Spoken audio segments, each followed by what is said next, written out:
I'm Persephone. Welcome to my witchcraft channel, and I'm so excited to start this with you. I wanted to start for a very long time. I'm sorry for the delay, but now we're going to be very consistent. Because I know that a lot of people may not know what this is about, what witchcraft and all are about, and because there are a lot of false information, this is going to be the introduction video. I've been asked the same questions over the years from many people, so we're going to make some things clear, because if you want to manifest anything, you should not be in a place of internal conflict and confusion and guilt, like, am I doing something wrong? Am I going to hell for doing this? So we're going to start with the very basics. And if you have more questions or more topics, the comment section is right below. You can leave them there. First of all, what is the difference between magic with a K, like M-A-G-I-C-K, and M-A-G-I-C, the difference? The one has to do with actual witchcraft and manifestation of energy, and the other one has to do with tricks like optical illusions and so on. So what we're going to talk about is essentially manifestation of energy, unseen energy. This is something that you could actually be doing right now without knowing anything about it. For example, you may think about someone a lot and then this person ends up giving you a phone call, or you may think about your ex a lot and obsess over them and then something bad happens to them.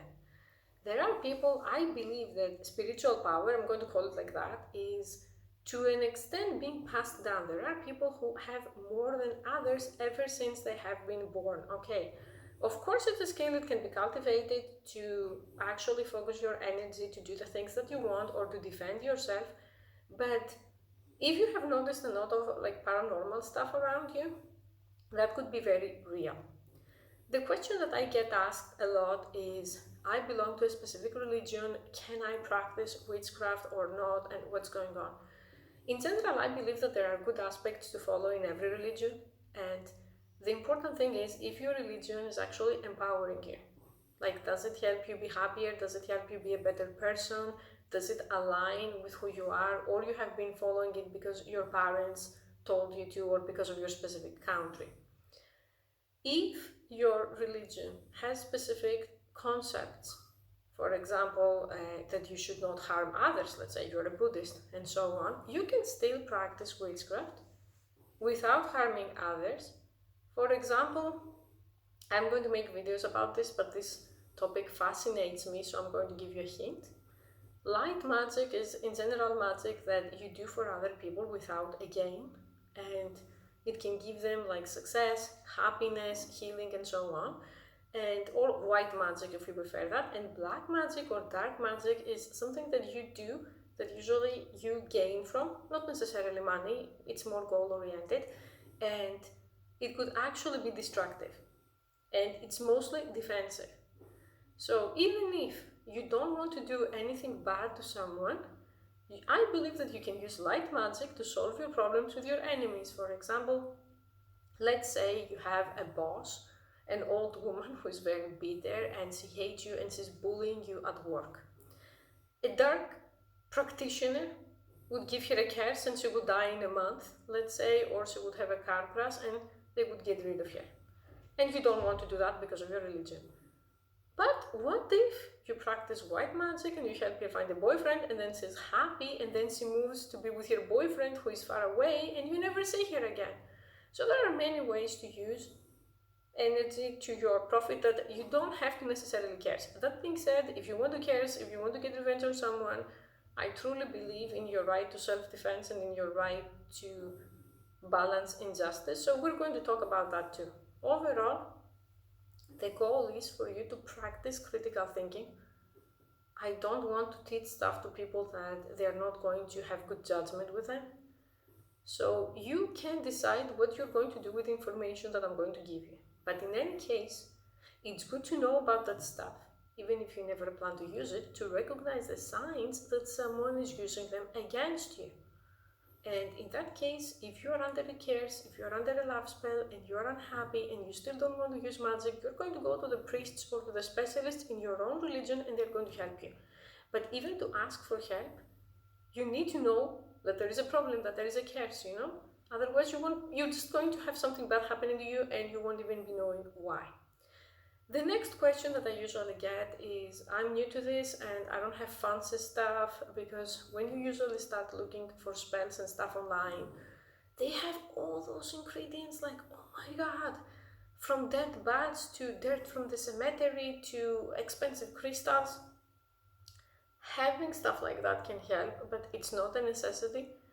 I've reached a level, I decided to start this channel because I've reached a level where I can substitute and alter a lot of the stuff in spells to create my own, or to create a cheaper alternative, because it's not realistic to say I want to make a money spell that requires $200 to make the spell.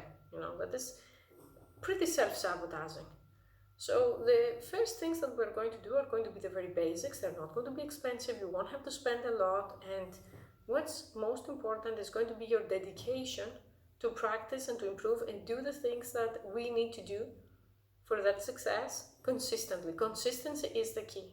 That's the key in everything, but especially in this case, you cannot say I'm going to perform witchcraft or magic and it's the last thing in my priorities. It has to be the first or the second, at least on the top 5 of your priorities for the spell to work, because if your brain is not focused, it's not going to work. A lot of people have been asking me about the morality of spells, such as, should I do a binding spell and bind someone to me, or should I curse someone, or should I return a curse? I'm always going to be saying this. I can give you all the information and you can decide if you want to do it, who do you want to do it against. I want to just emphasize that some spells are permanent. That is a problem, in a sense of, if you do a binding spell to someone impulsively and then 2 years later you change your mind, that is going to be a problem, because after some point, the older the spell is, the harder it can become to break, and so in some cases impossible. I read a case about a girl that she was 17 and she made a binding spell to her boyfriend that she was crazy in love with, and now she's almost 30, the boyfriend is a stalker, he has never moved on, all of his relationships fail, and the girl doesn't want to be with him, she wants to be with someone else.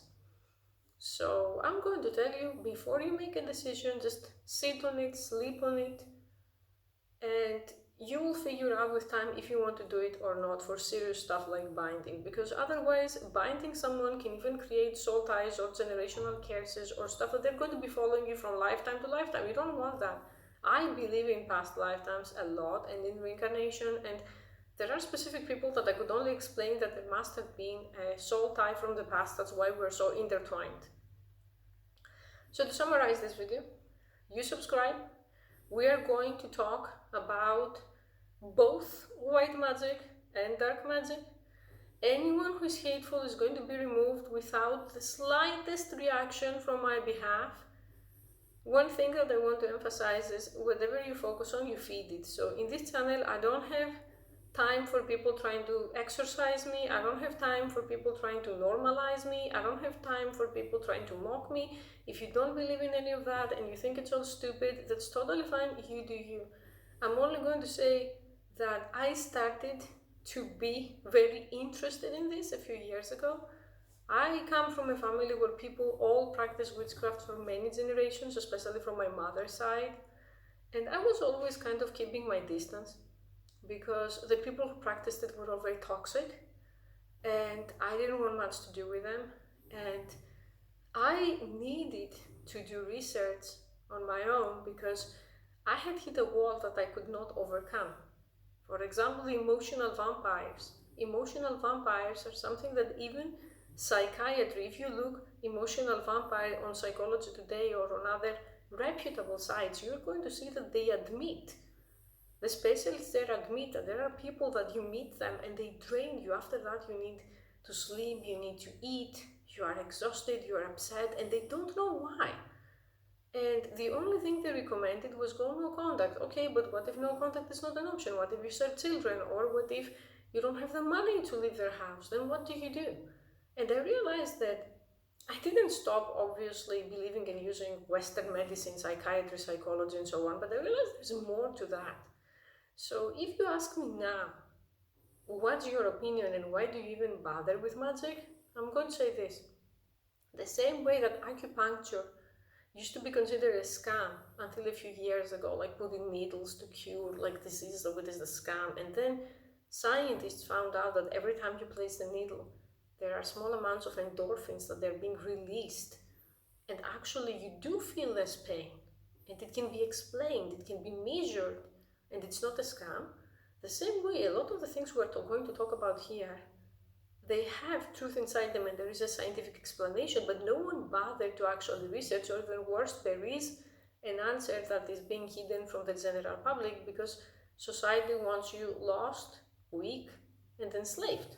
Many societies need a lot of people in that condition to function. So when psychology comes and tells me, there are people that they will drain you, we don't know why I should just avoid them. This was not good enough for me. And if you watch me right now, probably it's not good enough for you because, we don't want to be at the mercy of others, right? And to close this video with something very dark, I came to the conclusion after around 3 years of doing intense research that not only I'm cursed and I have generational curses as a person, but I have people cursing me actively and constantly, with my narcissistic mother being the #1 person doing the curses. In 2020, there were extreme paranormal phenomena that happened when I decided to take bigger risks, because before 2020, I was usually doing defensive stuff. And after that, because I had a lot of time with quarantine, I said I'm going to go to the offensive for the first time. And I have some crazy things to share with you that you can also try. But even if you are cursed, or if you feel cursed right now, or nothing goes right, or all of your relationships fail, there is improvement and there is the way out. I was at such a low point, and if I can improve, trust me, you can improve too, because I have a person who is cursing me every day. Every day she gets up and she's cursing me. I believe that. And yet here I am, and I'm doing fine, better and better, month after month, and she is actually getting back what she deserves. Because to give you a hint, I have become so good at sending curses back to the sender. Not more than what they sent, not less than what they sent. Exactly what they sent. And you will see what's going to happen when you start doing things like that. You will be shocked that your life will be transforming. So that's all for now. Please like and subscribe, because until we hit the 1,000 subscribers on this channel and the 4,000 watch hours, I'm going to have to be working for free, which is a very stressful situation given the fact that I have a channel that is monetized. Okay, thank you for watching.